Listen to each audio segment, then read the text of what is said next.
Is this plant dead, dormant, sick, underperforming? A polite way of saying you're about to rip it out. I'll provide 5 telltale signs determining if your plant is still alive and then what you can do to revive it. So the first thing I did, because I could tell the tips were dead and I knew that Mexican bird of paradise was sensitive to frost, we didn't have any real brutal cold weather, but we did have cold weather during the frost. And so the first thing I did is I just cut off the tips to see if they were brown or green. As I went down just a few inches, I saw they were green. I didn't have a reluctance to cut it off because I knew it was dead anyhow. It would have to come off at some point. Now, if you're reluctant to cut off the tips because you're going to kind of screw up the form of the plant, you could start by just using your fingernail and seeing if just under the outside layer it's green or not. And this, you can see it's very much alive. The color of that is life. You can see this branch here, no matter where I cut, it's brown. And so if all of them were like that, then we would say it's dead, but it's just that one. And so we cut that off, and this, the same thing. We cut it, and it's brown, and it's brown. This part we can just take off because it's dead. It was killed by frost. I'm John Valentino, president of John & Bob's. I'm a landscape architect and a landscape contractor. Chip Valentino is my vice president in charge of reviving plants. I'm at my front yard here in Fresno, California. Most of the plants are doing very well. They've only been planted about 6 to 8 months ago, but we have 2 plants that are a little bit problematic. When I see a plant that has buds starting to emerge, you can really stop all other investigation. You know it's alive. So then what I did when I clipped it and I got down to what looked like green wood to me, then I looked for buds all along the part that I left. Everywhere there's an internode, you can see a bud is going to sprout.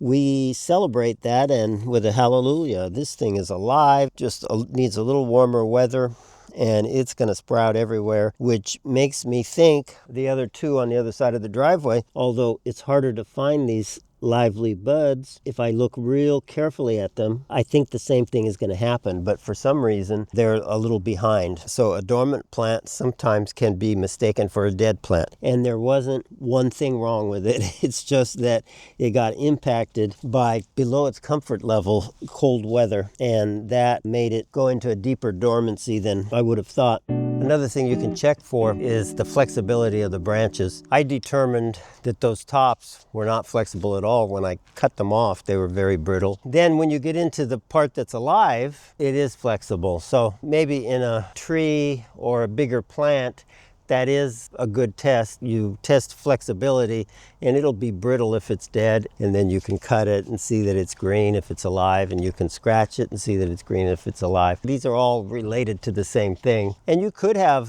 flexibility with no leaves. That would tell you that it's still alive. Then you look for buds, you scratch it, you cut here and there. Put all those together and you got a fail-safe way of determining if it's alive or not.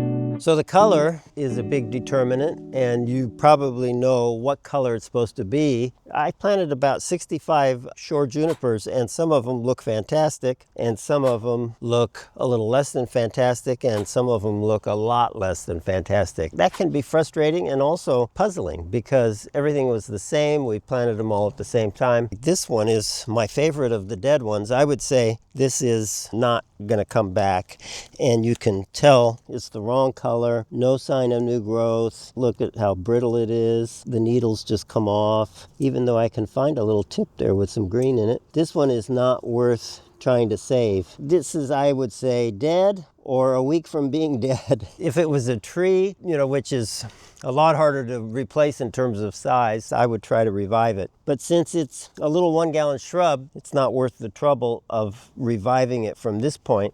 This is what a shore juniper is supposed to look like at its age. Beautiful, nice green color. You can tell it's growing, it's put on new growth. Brendan thinks showing my mistakes makes good videos, so we're gonna show a colossal mistake I made. We tried to grow black bamboo inside. So the leaves here are a sure sign that something is not quite right. Look at these leaves, poor color, lots of brown.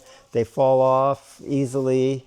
when we brush through it. These are definitely not living leaves. The leaves are the biggest indicator here. They look terrible. Let's plant something that I know I can keep looking good. These black bamboo are not dead or really dying. They're just terribly underperforming. We're going to replace them. So I'm going to transplant these to outside, and we're going to replace them with obviously an indoor plant in our area that's a lot easier to grow than black bamboo, and that's Ficus benjamina, or weeping fig. After we determine the plant is alive, then we can look at ways of bringing it strongly back to life. The three factors we look at are environment, water, and soil. Environmental is exposure and general highs and lows of the climate where you're planting it. The soil, obviously an important part of it, and we want that soil as healthy as possible. And then the watering, get everything properly watered. We combine environment with soil, with water, and get all of those optimal. All of these plants that we've determined are alive are gonna come back strong. To ensure everything was gonna do great in spring, I started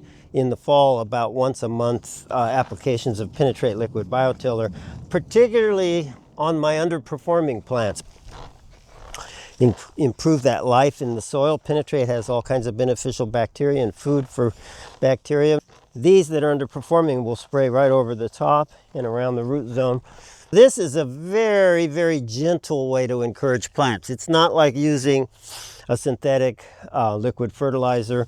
This has things like kelp, beneficial bacteria, humic acid, saponin. So it's a very gentle way of kind of encouraging plants to do their best. And I like to use it on a regular basis when I'm trying to get a landscape started and get the plants to look as healthy as possible.